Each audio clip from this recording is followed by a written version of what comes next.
এবারে শ্রাবণ মেলা, শ্রাবণ মাসে জলযাত্রীরা যান। আমি ভারতবর্ষের বহু রাজ্যে দেখেছি সরকারিভাবে এই যে আস্থার একটি বড় পরম্পরা, তাকে কিভাবে সরকার সহযোগিতা করে। আমরা এতদিন ধরে এই রাজ্য বঞ্চিত ছিল। আমরা এবারে শেওড়াফুলি থেকে তারকেশ্বর যাওয়ার পথে প্রতি 5 কিলোমিটার অন্তর অন্তর সেবা কেন্দ্র স্থাপন করছে সরকার, এবং তারকেশ্বর ধামে আমরা প্রায় 15 কোটি টাকার কাজ করছি ওখানে আমাদের বাবা ধামকে সাজানোর জন্য। আমরা 3টি ক্ষেত্রকে বিশেষভাবে এই জলযাত্রী যারা শ্রাবণ মাসে যাবেন বেছে নিয়েছি। একটি জলপাইগুড়ি জলপেশ মন্দিরকে কেন্দ্র করে, একটি ভুটান সীমান্তে আমাদের জয়ন্তী এলাকাতে, আর একটি তারকেশ্বরে। এখানে শ্রাবণ মাসে পুলিশের সহায়তা ক্যাম্প, টেম্পোরারি মেডিকেল ক্যাম্প এবং তাদের রিফ্রেশমেন্টের জন্য জল, ওআরএস এবং নানা ধরনের স্বাস্থ্যসম্মত যে সহযোগিতা করা দরকার সেগুলো, এবং রেস্ট প্লেস, বিশ্রামের জায়গা, যেহেতু শেওড়াফুলি তারকেশ্বর প্রায় 30 কিলোমিটার, অত্যন্ত লম্বা পথ, আমরা সেই ব্যবস্থাও করেছি। এর বাইরেও শুনলে খুশি হবেন, আধ্যাত্মিক চেতনার এই ভূমিতে আমরা সরকারি হেলিকপ্টার থেকে যারা জলযাত্রী যাবেন শ্রাবণ মাসের প্রত্যেকটি সোমবার তাদের উপরে পুষ্পবৃষ্টি, গোলাপ বৃষ্টি করারও সিদ্ধান্ত গ্রহণ করেছি, যদি আবহাওয়া পারমিট করে। আপনাদের সকলকে অভিনন্দন জানিয়ে আগামী 14 তারিখ তারকেশ্বর ধামে আমি উপস্থিত হব। তারপরে 16 তারিখে আমি ঐতিহ্যবাহী কলকাতা রথযাত্রা ইস্কন আমাকে আমন্ত্রণ করেছে। আমাদের ফরেস্ট সেক্রেটারি, ফরেস্ট মিনিস্টার আছেন। এই ঐতিহ্যশালী রথযাত্রা যেখানে হবে, আপনারা যদি সাপলিং অর্থাৎ গাছের চারা বিতরণের ক্যাম্প করতে পারেন খুব সুবিধা হয়। ফরেস্ট মিনিস্টার আছেন না, ফরেস্ট সেক্রেটারি আছেন মনীষ জৈন।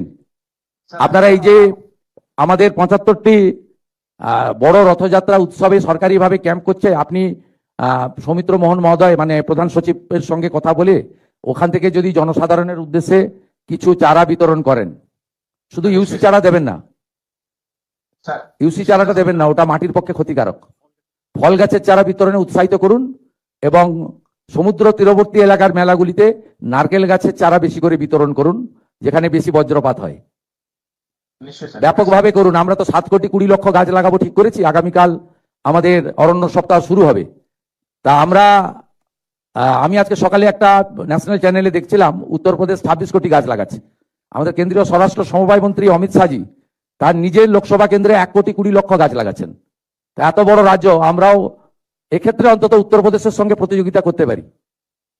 আমরা যে সমস্ত রথযাত্রাগুলি দশকের পর দশক ধরে হয়, প্রাথমিকভাবে এমন প্রায় 60টি রথযাত্রা কমিটিকে আমরা 5 লক্ষ টাকা করে সরকারি সহায়তা আজকে প্রদান করব। এটি আমাদের অংশগ্রহণ। এক্ষেত্রে প্রথম বছর তালিকা তৈরিতে কোনো যদি ত্রুটি থেকে থাকে আপনারা ক্ষমা সুন্দর দৃষ্টিতে দেখবেন। আগামী দিনে আপনারা যদি তথ্য সংস্কৃতি দপ্তরের আধিকারিক তথা জেলা শাসকদেরকে জানান, আগামী দিনে আমরা ত্রুটিপূর্ণ তালিকা তৈরি করার চেষ্টা করব। কিন্তু এটি একটি শুরু, এটা অনেক দূর যাবে।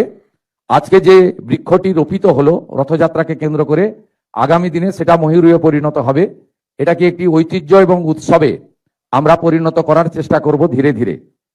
আপনাদের আমি যে সমস্ত ঐতিহ্যবাহী রথযাত্রা কমিটি আজকে সরকারের এই সামান্য যোগদানে কিছুটা উপকৃত হলেন, তাদেরকে আমি বলবো যে পুরনো ঐতিহ্যবাহী রথগুলো রক্ষণাবেক্ষণ সংস্কারের প্রয়োজন রয়েছে।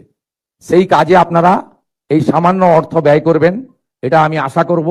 অনেক জায়গায় বিশেষ করে কাঠের নির্মিত রথগুলিতে সংরক্ষণের প্রয়োজন রয়েছে।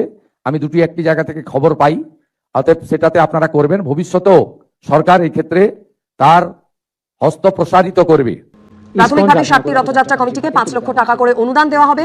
বর্তমান সরকার ঐতিহ্য এবং উন্নয়নকে নিয়েই এগোতে চায়। ঐতিহ্যবাহী রথগুলি মেরামত এবং সংরক্ষণের প্রয়োজন আছে, সেই কারণে এই অনুদান ঘোষণা করেন মুখ্যমন্ত্রী।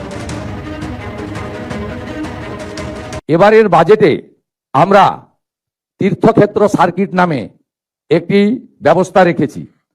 আমাদের ঐতিহ্যশালী মঠ মন্দির ইত্যাদি সংস্কার এবং মুর্শিদাবাদের কিরিটেশ্বরী সহ অনেকগুলি প্রাচীন মন্দির যার পুরনো ঐতিহ্য এবং ইতিহাস রয়েছে, তাদের পুনর্সংস্কার এবং হেরিটেজের আওতায় আনার ক্ষেত্রে আমরা উদ্যোগ গ্রহণ করেছি।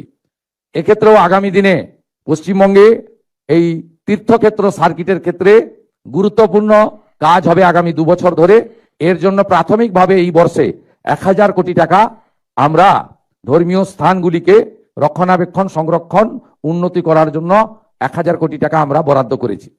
আমরা ভারত সেবাশ্রম সংঘের হসপিটালগুলিকে আয়ুষ্মান ভারতের এনলিস্টের মধ্যে অন্তর্ভুক্ত করেছি।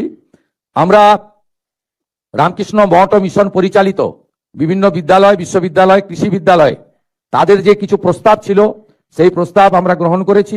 স্বামী বিবেকানন্দের যে জন্মস্থান সিমলা, সেখানেও আমরা একটি 5 কোটি টাকা কর্পাস ফান্ড তাদেরকে দেওয়ার সিদ্ধান্ত নিয়েছি, কারণ ওই ক্ষেত্র আমাদের কাছে পুণ্যভূমি।